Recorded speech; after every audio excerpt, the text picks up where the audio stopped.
Waalaikumsalam.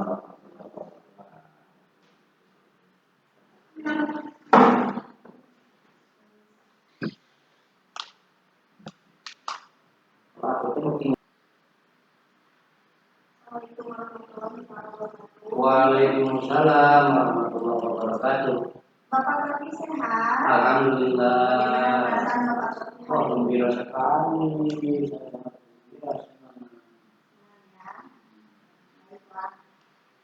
Hari ini Bapak Sofi akan melaksanakan coaching. Iya. Pak, apa yang sudah Bapak persiapkan untuk kegiatan tersebut? Sebenarnya pertanyaan sedikit saja.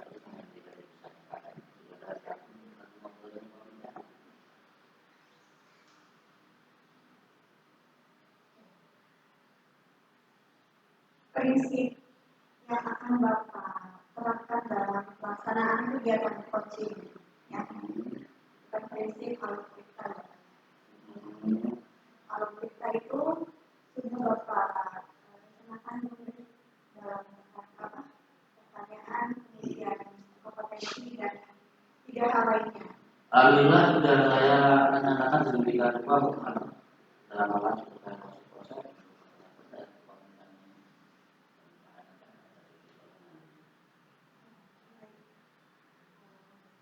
Bapak ingin mengembangkan kompetensi apa?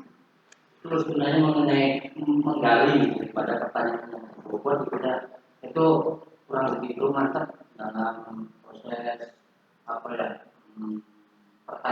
menyampaikan pertanyaan terhadap objektif maksimal.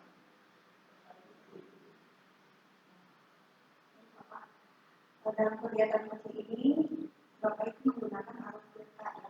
Untuk persepsi, kemudian dengan aktif, mengajukan pertanyaan yang berbobot, dan juga memperhatikan logik penilaian dalam kegiatan tersebut. Nah, untuk penilaian itu sendiri, apa yang akan Bapak kembangkan? Kalau untuk diri saudara sendiri itu saya akan coba memahami masalah pertanyaan yang berbobot, Bu. Jadi saya itu kadang-kadang sedikit takutnya ke sana kemari mengenai pertanyaan yang kurang begitu. Saya akan coba lebih mengembangkan lagi, lebih menggali daripada potensi yang ada. Apa harapan Bapak dari observasi yang akan dilakukan? Lebih mahir dan lebih pasti, Bu.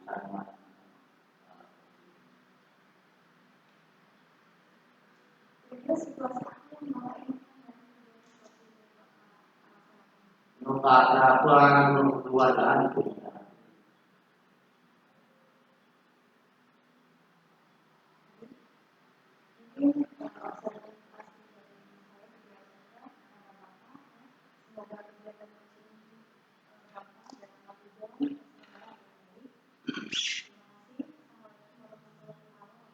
Waalaikumsalam warahmatullahi wabarakatuh. Assalamualaikum Pak Bijan. Waalaikumsalam. Gimana kabarnya? Alhamdulillah baik-baik. Emang yang tidak baik apa?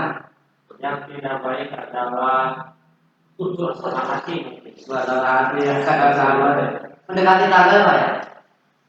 Ya, sekarang sudah mulai akomodasi. Sudah mulai ada serat sedikit. Cuma yang tidak baiknya ini Pak. Mungkin mau ingin saya sampaikan.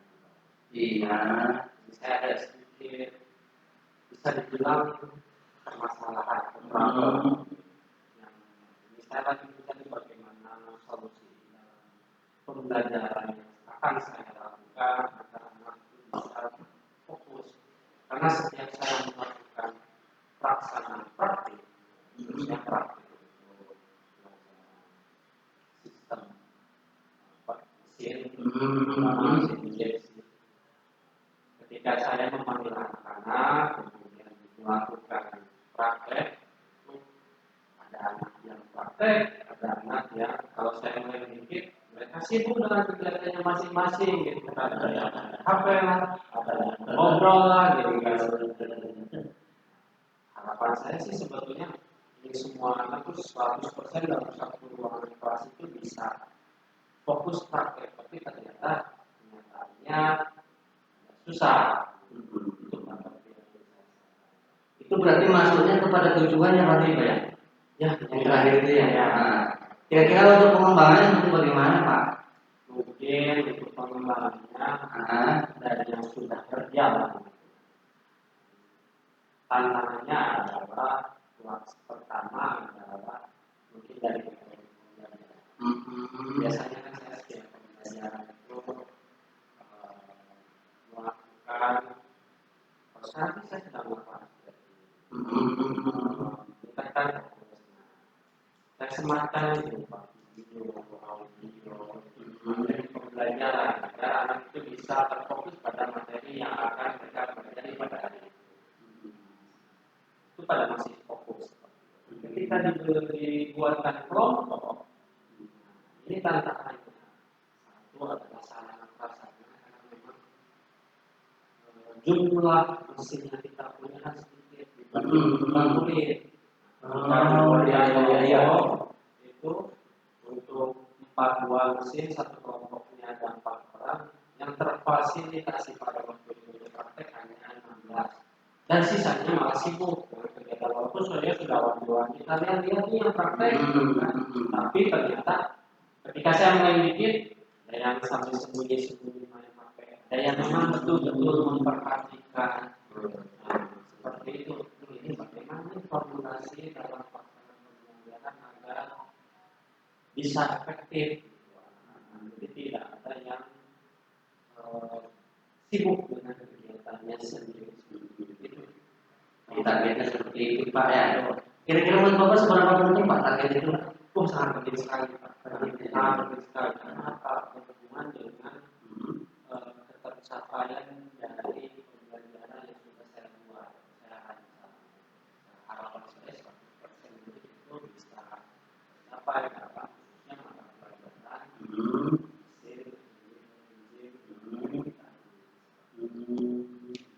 Kalau seandainya ini berandai-andai tatkala target tersebut tidak tercapai, memang yang terjadi seperti bagaimana Pak?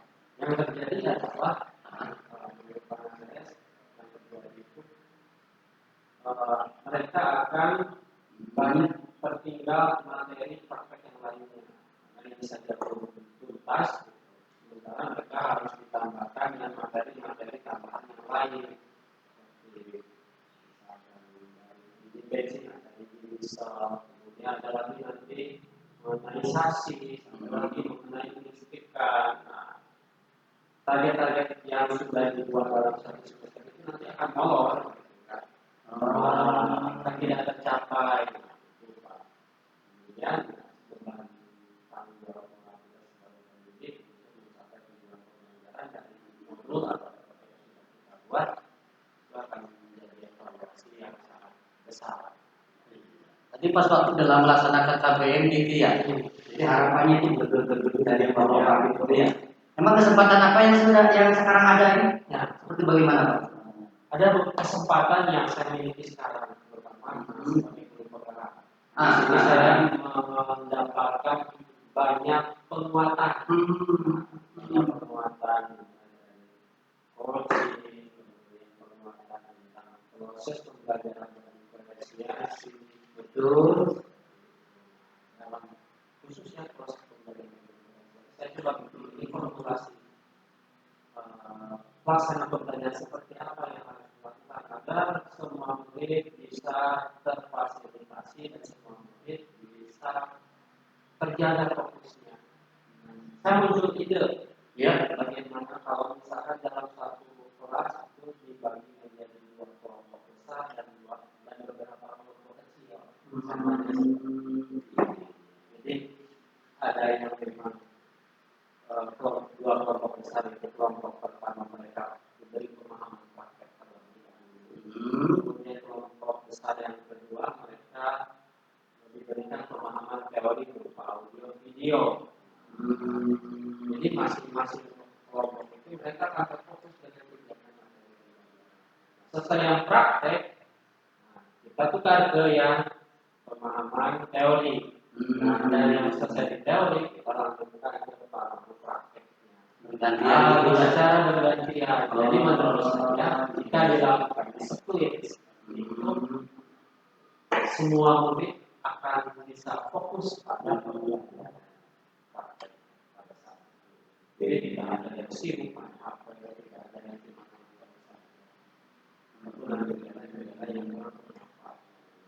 itu menurut saya. Siapa. Ini kalau boleh tahu nih, ranking dari 1 sampai 10, sebenarnya pencapaian Bapak di kesempatan ini seperti apa, Pak? Ya kalau pembahasan penyakit baru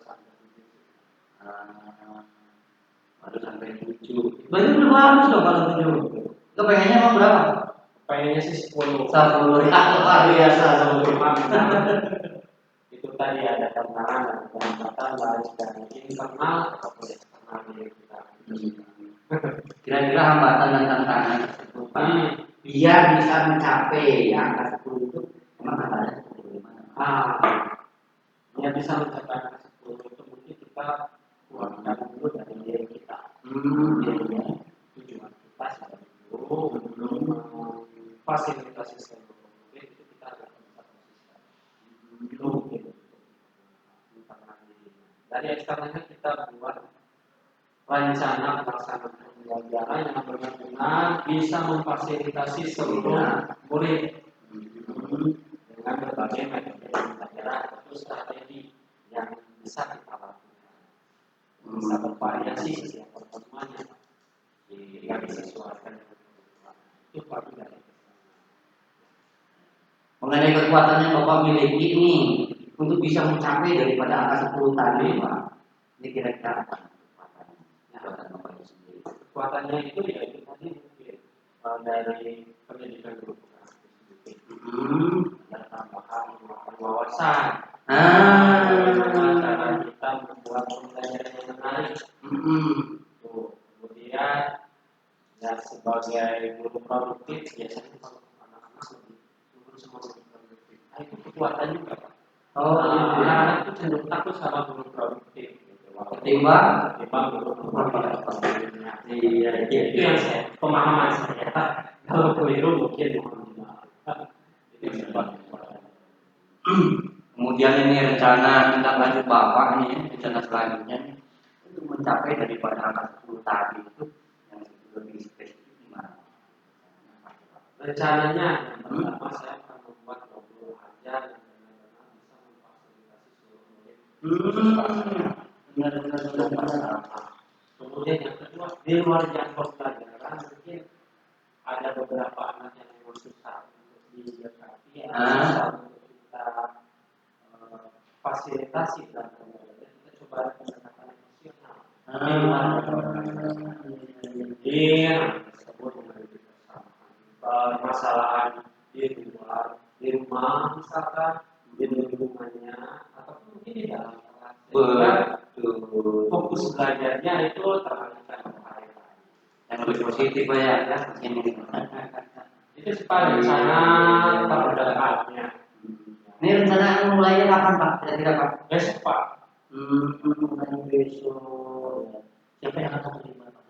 Yang terlibat jelas sebagai pembuat rencana saya sendiri. Kemudian saya akan coba berdiskusi dengan rekan sejawat yang lainnya. Barangkali kita punya permasalahan yang sama. Kita bisa diskusikan dengan kalian. Makin banyak orang, makin bagus, Pak.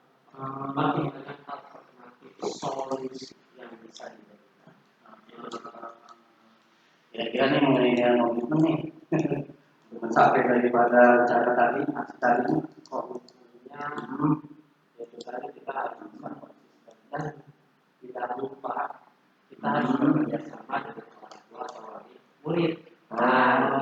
Barangkali ternyata penyebab tidak fokusnya adalah di rumah. Mau tidak mau kalau penyebab tidak fokus belajar murid itu keluar dari rumah, kita bisa berkoordinasi dengan pihak rumah, terutama orang tua ataupun orang tua. masih ada keraguan nggak, Pak, untuk melaksanakan hal tersebut? Kalau keraguan sepertinya tidak, tapi kalau ada hambatan dan tantangan sih pasti saja dan harus solusi. Itu dapat Ini mengenai kerugian nih. Kerugian yang akan tahu. Kerugian paling Pak yang bisa saya sampaikan adalah kerugian di waktu saja. Tapi itu akan tertutup dengan banyaknya manfaat. Siap. Nih, mengenai kebutuhan Pak itu, kebutuhan agar Bapak itu terus komitmen menjalankan. Ada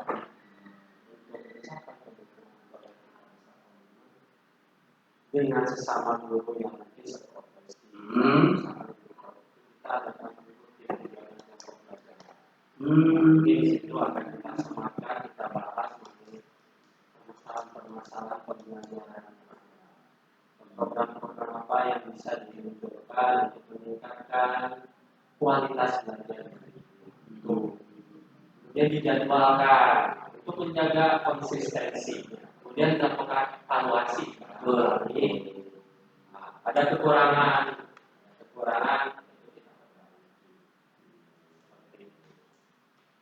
Baik Bapak, terima kasih. Dan ini saya juga mohon izin ke Bapak. Nanti nggak tahu seminggu atau 2 minggu kemudian kita coba lagi Pak ya. Siap mengevaluasi tadi Bapak sudah evaluasi daripada sejauh mana rencana aksi yang Bapak lakukan. Ini kalau boleh saya tahu Pak, yang saya dapatkan satu, perasaan saya menjadi solusinya itu ada dalam diri kita, karena kita yang bermasalahnya solusinya muncul dari dalam diri kita. Itu biasanya begitu. Kemudian silaturahmi ternyata dengan melakukan diskusi seperti praktek seperti ini, memang hal ini yang harus dilakukan. Biar lebih kuat dan hubungan ya. Baik Bapak, terima kasih atas waktunya. Saya mohon maaf yang sebesar-besarnya bila ada salah kata. Kita bisa ketemu lagi di waktu bahas tentang kemudian.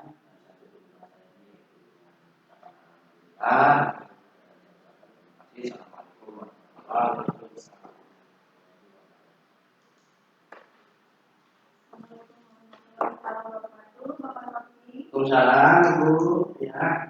Tadi Bapak tadi sudah melaksanakan kegiatan dengan kepala tugas ya. Bagaimana perasaan Bapak ketika melaksanakan persembunyian kepala tugas? Alhamdulillah, saya lega dan gembira kita kekeluargaannya tinggi. Ternyata Bapak Mijan enak tuh bangun terus tuh. Kayak nggak kenal siapa-siapa ya, kayak dengan keluarganya. Sehingga diri dengan gambar, tanpa ada basa-basi dan pengalaman mengungkapkan segala permasalahan yang terjadi. Jadi dan alhamdulillah Bapak Mijan itu bisa menjawab dengan sendirinya tentang permasalahan itu. Sekali ya Bapak ya. Bagaimana Bapak mengenai sendiri foto? Alhamdulillah kalau yang saya baca sendiri ya, bukan saya bukan ya. Nah, mau gimana lagi? Berarti saya harus bisa membaca kemampuan diri saya sendiri. Untuk mengenai alur kita kan sudah tersampaikan semua Bu. Itu mulai daripada tujuannya, kemudian ada tindakannya, ada tanggung jawabnya. Nah, itu semua terus ditambah dengan apa ya? Pertanyaan-pertanyaan juga sudah saya sampaikan. Alhamdulillah semuanya itu menurut analisa diri saya sendiri sudah disampaikan semuanya. Apa yang membuat Bapak menilai demikian? Itu sebenarnya bisa dirasakan oleh diri saya sendiri. Dikarenakan kenapa satu, sebelum saya melakukan itu saya jadi alurnya itu seperti ini, kemudian untuk poin-poin terpenting juga saya tulis. Jadi sehingga tatkala saya melakukan coaching itu tidak ada yang terlewat. Minimal dari besar yang mesti saya sampaikan itu apa? Tadi ya Bapak ya, berarti pertanyaan-pertanyaan itu sudah dipersiapkan sebelumnya. Dari besarnya. Apa sih yang Bapak harus perbaiki yang belum dalam Sebenarnya bahasa kita untuk menyampaikan daripada pertanyaan kayaknya tingkat daripada kualitas pertanyaan kita merasakan sendiri yang pertama banyak pertanyaan sehingga tidak sanggup menggali secara mendalam potensi yang ada di Pak Mijan. Kemudian kualitas pertanyaan, kadang ya pertanyaannya kita pakai ya gitu aja, sehingga tidak terproses dengan bagus, jadi tidak harus diperbaiki.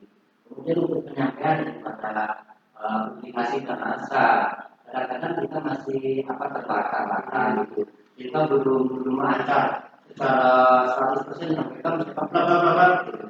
Tidak. Jadi itu merupakan sebuah hambatan yang saya rasakan.